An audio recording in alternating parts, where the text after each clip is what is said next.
اللہ تبارک و تعالیٰ کا فضل ہے، کرم ہے کہ اللہ تبارک و تعالیٰ نے ہمیں مسلمان بنایا ہے، ہمیں ایمان والا بنایا ہے۔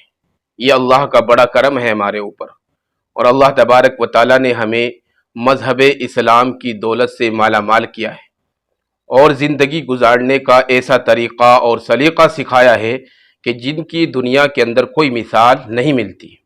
لیکن آج جب ہم اپنا محاسبہ کرتے ہیں، اپنی زندگی کا جائزہ لیتے ہیں، تو ہم اپنے مقصد کو بھلا کر اپنی زندگی کو گزار رہے ہیں۔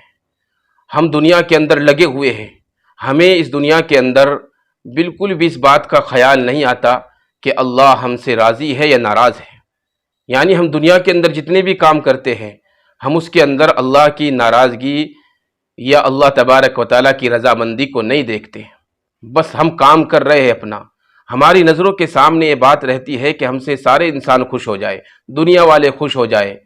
اگر ہم بھول گئے ہیں، اس بات کو بھول گئے ہیں کہ اللہ ہم سے راضی ہے یا ناراض ہے، اس بات کو بھول کر اپنی زندگی کو گزار رہے ہیں، اسی لیے ہم چاروں طرف سے پریشان ہیں۔ آج بھی اگر ہم اپنے مسلمان ہونے کی علامت کو سمجھ جائے، آج بھی اگر ہم اپنے مقصد حیات کو جان کر اپنی زندگی کو گزارے، تو یقین مانیے ہماری زندگی میں کامیابی آئے گی۔ آج اللہ تبارک و تعالی ہم سے ناراض ہے، ہم اسی طریقے سے اپنی زندگی کو گزار رہے ہیں۔ حالانکہ مسلمان کی شان کیا ہے؟ مسلمان کی شان یہ ہے کہ وہ کبھی بھی ایسا کام نہیں کرتا کہ جس سے اللہ ناراض ہو جائے۔ یعنی ایک مسلمان کی شان یہ ہے کہ وہ مخلوق کو راضی کرنے کے چکر میں اللہ کو ناراض نہیں کرتا، اور وہ کسی مخلوق کی بات نہیں مانتا اللہ کی بات کے آگے۔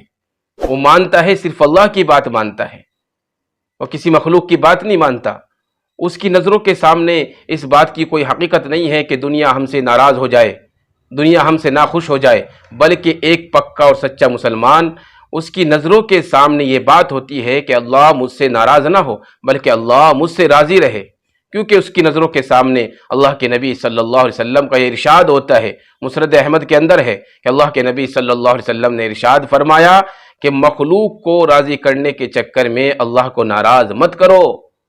اگر ہم نے مخلوق کو راضی کرنے کے چکر میں اللہ کو ناراض کر دیا تو یقین مانیے میرے عزیزو، ہماری بربادی کو کوئی نہیں روک سکتا۔ آج ہم چاروں طرف سے پریشان ہیں، آج ہم چاروں طرف سے گھرے ہوئے ہیں پریشانیوں کے اندر، مشکلیں ہیں، پریشانیاں ہیں، مشقتیں ہیں، بیماریاں ہیں طرح طرح کی۔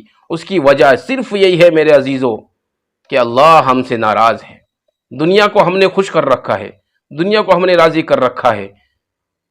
اگر ہم نے ناراض کر رکھا ہے تو اللہ کو ناراض کر رکھا ہے۔ اس لیے اگر ہم آج اپنی زندگیوں کے اندر کامیابی چاہتے ہیں تو ہمیں سب سے پہلے، ہم دنیا کے اندر جتنے بھی کام کرتے ہیں، اپنی شادی کرتے ہیں، اپنی بیاہ کرتے ہیں، کوئی خوشی کرتے ہیں، کوئی غم کرتے ہیں، دنیا کے اندر جتنے بھی کام کرتے ہیں، اگر ہم نے سب سے پہلے یہ دیکھا کہ اس کام کے اندر اللہ راضی ہے یا نہیں، تو یقین مانیے کہ ہماری زندگیوں کے اندر کامیابی آئے گی۔ اس لیے ہم اپنے دل کے اندر عہد کریں کہ اگر کسی کام سے اللہ ناراض ہوتا ہے تو ہمیں وہ کام نہیں کرنا ہے، چاہے ساری دنیا ناخوش ہو جائے، چاہے ساری دنیا ہم سے ناراض ہو جائے، ہمیں صرف اس بات کو دیکھنا ہے کہ اللہ ہم سے راضی رہے۔ جب ہم ان تمام باتوں کو سوچ کر سمجھ کر اپنی زندگی کو گزاریں گے، اپنے کام کریں گے، تو یقین مانیے ہماری زندگیوں میں کامیابی آئے گی۔ بس آخر میں یہی بات یاد رکھے کہ مومن کی شان یہ ہوتی ہے کہ مومن اور مسلمان کی شان یہ ہوتی ہے کہ مومن اور مسلمان جو پکا سچا ہوتا ہے وہ مخلوق کو راضی کرنے کے چکر میں اللہ کو ناراض نہیں کرتا، اور وہ مخلوق کی بات نہیں مانتا اللہ کی بات کے آگے، وہ مانتا ہے صرف اللہ کی بات مانتا ہے، وہ احکام کو مانتا ہے، اللہ کے احکام کو مانتا ہے۔ تو یہ مومن کی شان ہے، یہ مسلمان کی شان ہے۔ اس لیے میری تمام اہل اسلام سے اور تمام انسانوں سے یہ گزارش ہے کہ اللہ کے لیے اپنی شان کو پہچانے، اپنے مرتبے کو پہچانے، اور اپنی شان اور مرتبے کو پہچان کر اپنی زندگی کو گزارے، اور اپنی یہ کوشش کرے کہ کسی طریقے سے اللہ تبارک و تعالی ہم سے راضی ہو جائے۔ اللہ تبارک و تعالی ہم سب کو عمل کی توفیق عطا فرمائے۔